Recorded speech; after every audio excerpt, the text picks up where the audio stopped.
If you're doing any of your kicking work on a kickboard, you're probably doing yourself a disservice. Kickboards do not put us into a position that we normally swim in, and it outright isolates our legs. The goal of working on your kick should be not to isolate your kick, but to understand how your kick works with your overall stroke. So if you're a pure beginner, you're brand new to swimming, yes, you will absolutely need to isolate your kick and gain that coordination a little bit. But at some point, we have to progress, and we have to understand that our kick, the work that we do to improve our kick, is supposed to work its way seamlessly into our freestyle. Freestyle is dynamic. We're rotating, we're in different planes when we're swimming freestyle. And so for a lot of people, as they go to transition from side to middle to side, they lose their posture, they arch their back, and their legs splay, or they take one really big kick, right? This is a weakness or a dysfunction through that person's core and through their pelvis. It can be, we'll say, exaggerated through a bad arm stroke or bad core posture, but ultimately it's a dysfunction through the pelvis where the adductors aren't helping very much and the abductors take over. This is part of the reason why also Lissa and I really believe in Pilates to help endurance athletes and swimmers so much, because it does help strengthen the inside of your hips and the outside of your hips. And it helps create this balance that we need in swimming versus what we get from running and cycling, right? So if your kick is splaying while you swim, it could be a postural issue. It could be a pelvis issue. It could be an arm stroke issue. It also could be an approach issue, meaning for a lot of triathletes or people who just kind of grew up running or cycling a lot, they're going to be lower dominant athletes. I'm one of them. I grew up running a lot. And even in swimming, when I was swimming competitively, I was a backstroker because I had really strong kick. I had really strong legs.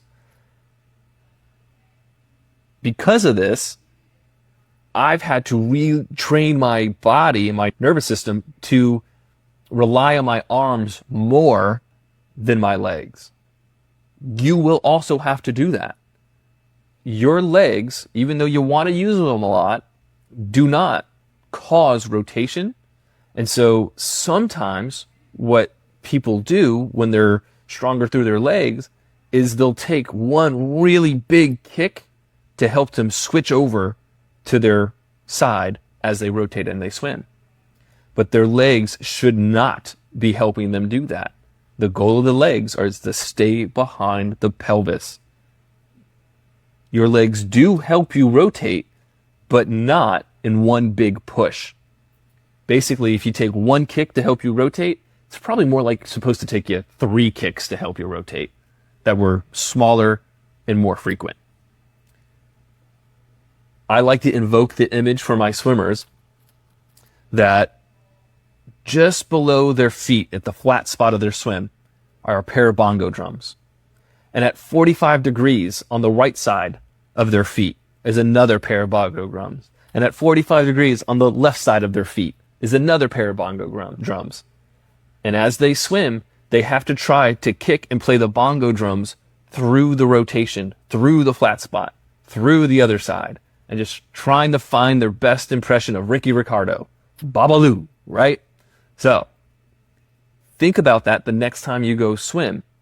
Maybe you can't maintain it for very long right now, but that doesn't mean it's detrimental to you. That means you have a weakness, and you just need to shore that weakness up. Make yourself a little bit better that way. The kick and the core have to always work together. So when you do any kicking work, do it off of a board, do it on your side, do it flat on your stomach, use a snorkel if you're on your stomach. If you're on your stomach and you need a breath, you could just take one freestyle stroke and then keep going. And you take that stroke, it's an opportunity for you to work your kick into the breath and your arm stroke. That drill that I mentioned earlier, the 25s, that drill isn't about just separating slow arms and fast feet. It's helping you understand how your legs interact with the rest of your body as you swim freestyle. And this is true understanding. And this true understanding gives you so much more insight to your body and how it moves through the water. Avoiding your kick is only going to lead to heartache and frustration. And I will go out on a limb here, having worked with so many athletes of different ages and abilities and coming from all over the place. Everybody can improve their kick. I can say this with confidence because I have worked with people who believe they could not improve their kick. And it did take them a very long time. I'm talking like a good solid year to year and a half. But they were dedicated to it. They worked on it. It slowed their swimming down for that year to year and a half. But once they got it all worked out, their swimming didn't just get faster, they became more efficient in swimming distances, greater distances, more easily. It is worth the work.